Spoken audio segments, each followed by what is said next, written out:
So I'm Michael Mawlong. I'm Mrs. Margaret Mawlong's son. So I'm receiving the award on her behalf. She can't make it out here because of medical reasons. But then since this whole thing started, I've learned quite a lot of what actually happened. I really didn't know a lot then. And especially the lady with the lamp thing. That part was something really, I think if I try to remind her when I go back home, I'm really not sure whether she's going to remember it again. I really am not sure. But anyway, I was not born then. I was born just after that. But from anecdotal experience, what I've heard from my sisters, my mother never talked much about her work. But for my elder sisters, the only thing they could say was that they remembered during the war when sacks of money used to come into the house. That was provided by the central government of India to help with the relief work. So they were shoved below the beds. So my sisters used to sleep on the beds, the money below it. My mom and dad used to take turns looking after the money. So they'd sleep at 2 hours. My mom would sleep for 2 hours. My dad would be there holding a small short piece of rod, a steel rod. Then after 2 hours, he'd come, sleep, mom would go, she'd do the same thing. So there was no security at that point of time. So this went on for quite some time. I really don't know how long it went on.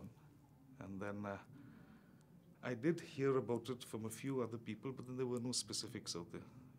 I'm not sure whether I should be saying this on camera, but then I actually heard it because a lot of people made their money then. That's what happened.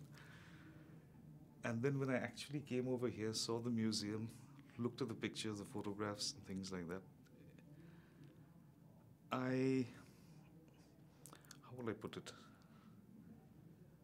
I can't actually place myself there because I wasn't there when it happened. But then even when you look at the photographs, the children, things like that, it must have been a really difficult time. And knowing my mother, at least with the experiences that I have been with her, she would have tackled the bull by the horns. In difficult situations, she'd just face up to it and do what had to be done. And there were times when she's placed her family secondary to her work too. I mean, her work was the most important thing. Get that done. When that is done, then she comes back home. And all I can say again, the last thing is that I'm sure she did the best that she could have done then. She couldn't have done it any better. Maybe she could have, but considering the constraints, the resources and everything that were available at that time, I think she did the best she could. The first thing is the lady of the lamp, with the lamp, sorry. That was new, completely new. I'd never heard about it. The second thing is when I spoke with Colonel Sajjad Ali, he had told me that people actually remember her, people from Bangladesh who met her then. Now that happened a long time back. For them to have remembered is quite something. And I honestly wish she had been here herself. I mean, she deserved every little bit of honor that they've bestowed on me. I've proxied for her, so to say. But she deserved every bit of it.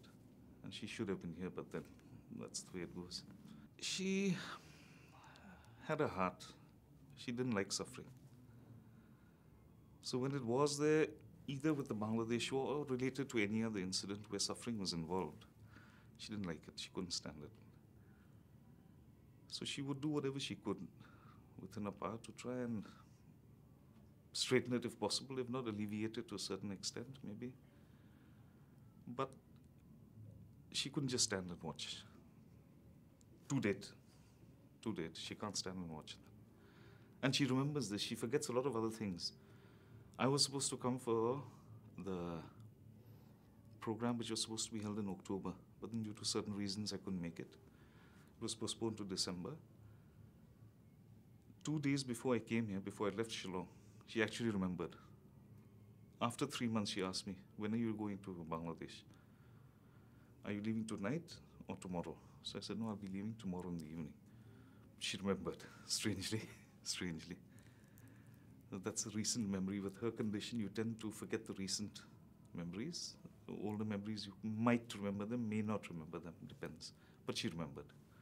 I think they're proud of what they have. I mean, it's there everywhere for everyone to see. You can hear the music outside, the lights. It doesn't really happen like this back home. Independence Day, India, I mean, it happens, everybody celebrates, okay, but then not at this level, no way. No way, this is something else. And it's nice, I think. If you're proud of your own country, nothing like it. nothing like it.